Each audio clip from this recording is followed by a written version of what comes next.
Great to be here with everybody today. Thank you all for coming to Washington and seeing your members of Congress, talking to each other about what works at home, what we can do better together, and giving us a chance to get a shot in the arm with your enthusiasm. We love it when you're here. I know you have a big night planned with Ann Richard over at the U.S. Institute of Peace. I just came from there where the Dalai Lama spoke this morning. Wow. So I'm bringing you some peace and some big vision, and I'm going to just share some of that presence that I got to be part of this morning. It was quite special and very important on a very sad day as we reflect on what happened in Orlando over the weekend. So I want to say thank you to you all, because coming together is one way that we can stand up to that craziness, that we can resume and retake our country and really work together to make sure we stay on the right path. I'm delighted also to say thank you to Chris Whatley and to the whole team he has assembled, and I want to make sure you all have had a chance to say thank you to them as well, and to recognize, and they're probably all outside working right now, so maybe we aren't going to be able to recognize them, but can I just ask anybody who's part of the UNA team along with Chris, is that Rachel back there, just to say thank you. You guys are great. You know, I've seen a lot of UNA support at the UN Foundation and at UNA before, and I have to say this group is so chapter oriented, and I know that matters a lot to you, because you guys are the ultimate champions for the UN and for a strong US-UN relationship.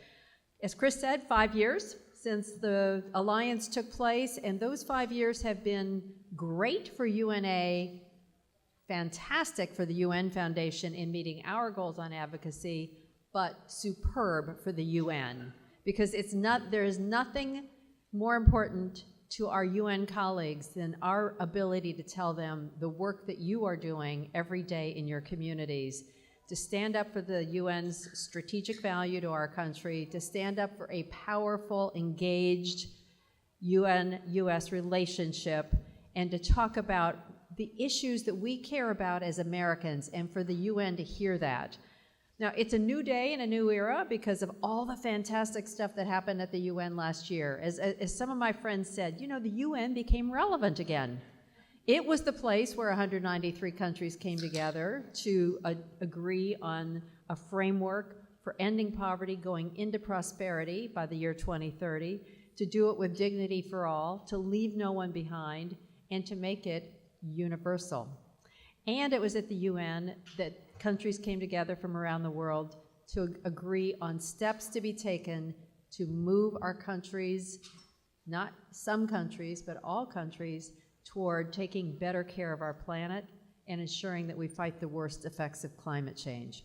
So how great that the two biggest issues of our time, the UN has been a critical player in gathering people to make change, and it's also given average people, every citizen, a role in having a say in what those agreements we're going to do, and now a say in where we're going from here.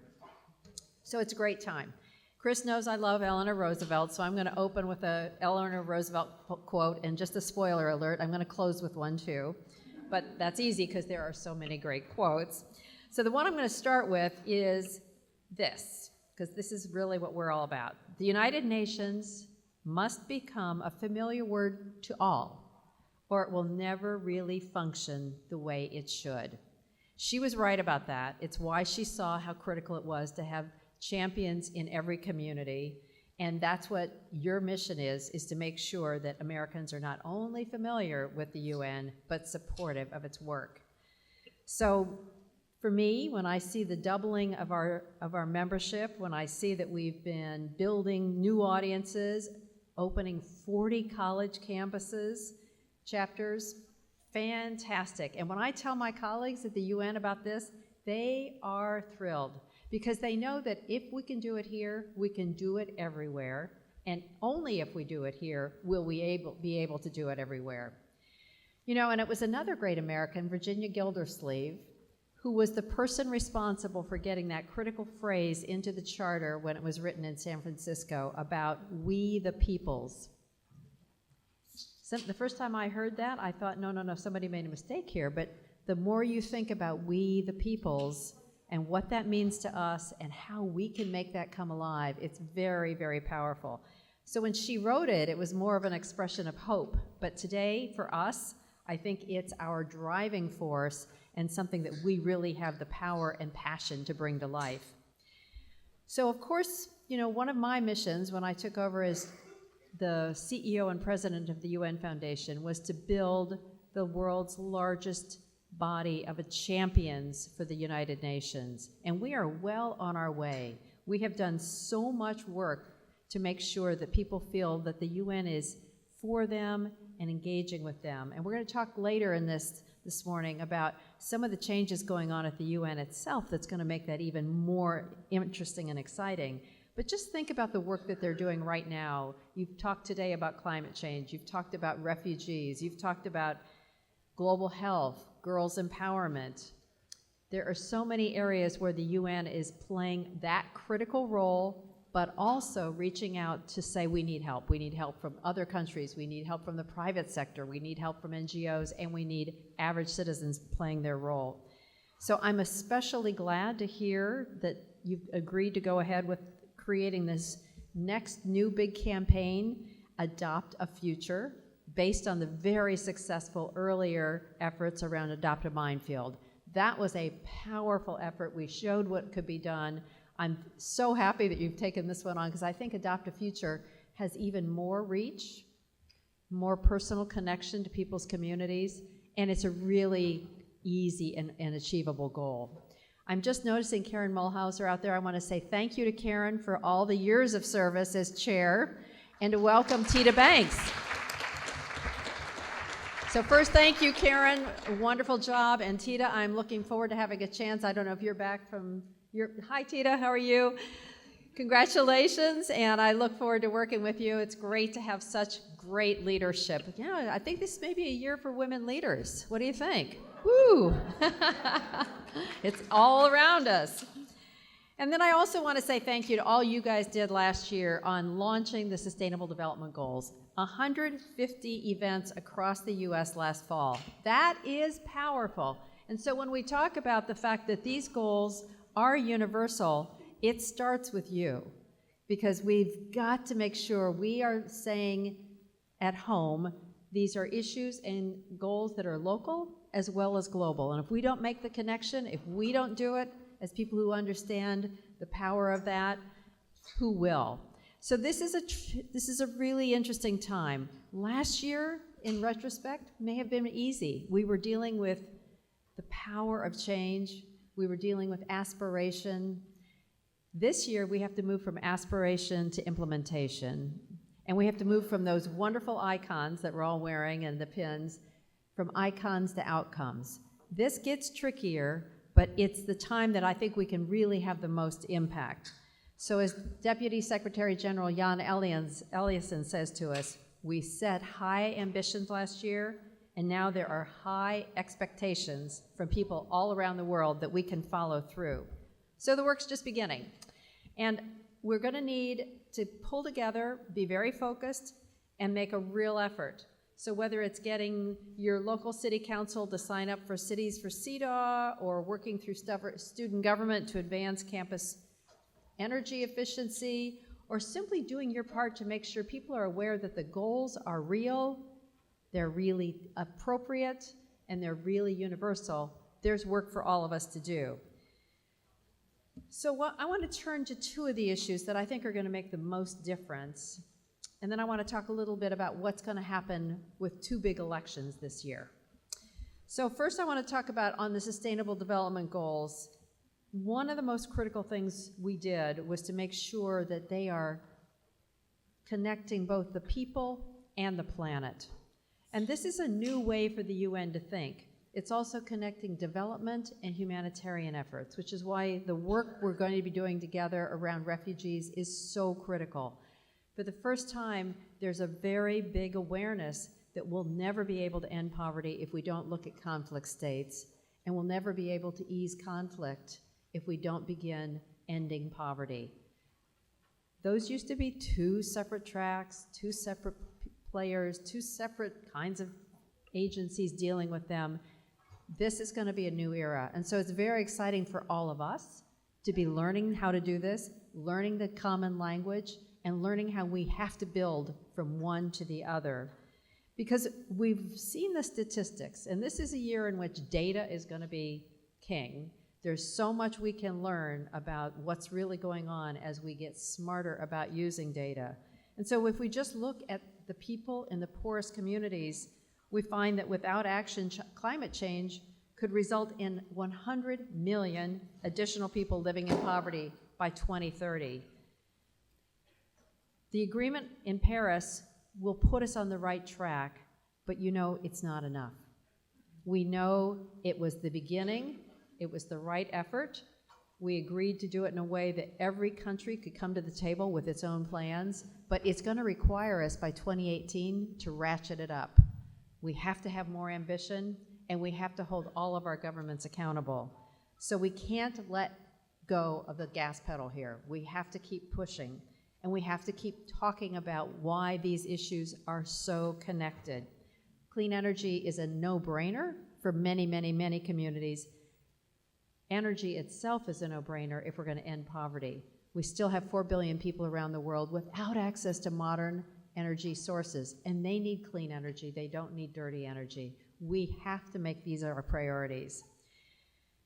The second big issue, obviously, is humanitarian, and there the statistics are also staggering. 3 in 5 preventable maternal deaths occur in settings of conflict, displacement, and natural disaster.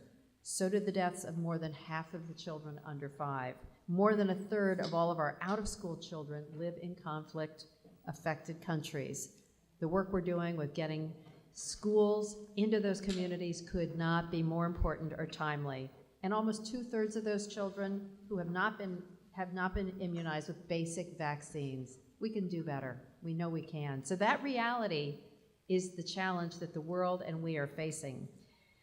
Obviously, at the World Humanitarian Summit last month, there was a lot of progress. There was progress on a new fund for education, which we're now part of. There was progress on a grand bargain to improve aid efficiency, desperately needed. And there was progress to increase private sector engagement. We were delighted to see how many companies came and wanted to be full players, not just partners, but leaders in this development. This is going to be a brand new era, in my view, of how the private sector is at the table. And that's exciting because that's something you can talk about when you go home. That's something you can talk to members of Congress about. This is not just about what our government does or any other government does from now on. It's not just about foreign assistance. This is about all-in investment by high net worth individuals, foundations, corporations, who all see that making a better world is the best way to make a better company and vice versa. So that's exciting. And the UN, it's not your grandfather's UN anymore. You've heard me say that before. I gotta say, it's even more the case. So the work we're gonna be doing together in the humanitarian area and in the climate space, it's new, it's big, and it's gonna be very important.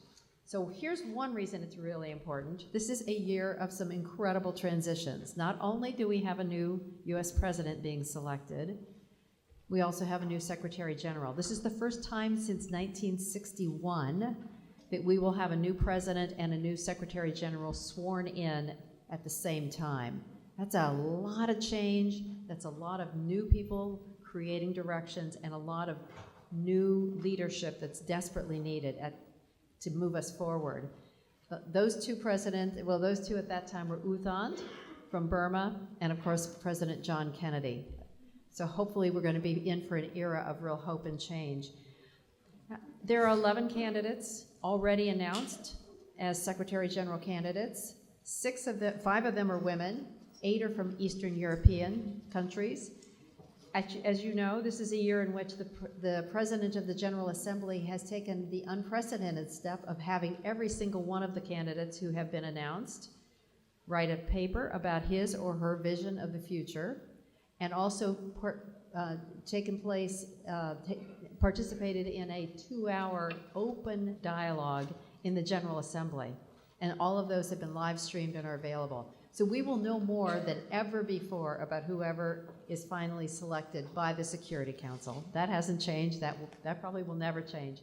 But we have some very good candidates who I think luckily we know, but even more luckily who we know have important visions and have said they are committed to ensuring that we reach 2030 with the Sustainable Development Goals, who are committed to keeping the pressure on climate, who are committed to dealing with the humanitarian development schism and bringing it together, and who are committed to making sure that there is communication from the very top about the value of the UN, what it's doing around the world, and why it's leading us to the future. So I want to ensure that this is something you feel comfortable talking about. We don't say who we think should be the next Secretary General. As you know, the UN Foundation and UNA will be happy to work with whoever is selected, but it's important that we speak out for having candidates who care about the voices of all, who are committed to making sure that all the levers of peace, security, and human rights are brought to bear when we're trying to solve problems, and who recognize the power of gender, whether they are male or female. So I'm quite optimistic that we're going to be having a good conversation about this when we come together next year and are talking about the new Secretary General when we're on Capitol Hill together. So I want to say thank you again for going up to the Hill tomorrow. I think it's critical that you have this opportunity to talk to your members of Congress and share the vision and enthusiasm that we all have for this moment of change. So I'm going to close with Eleanor Roosevelt, because I like this quote too. Day by day, we must be reminded that our world is one world. Africa, Asia, Europe, and the Americas bound together in an indissoluble union that can spell security for all. It's a pretty powerful vision. Let's hope we get there. Thank you very much.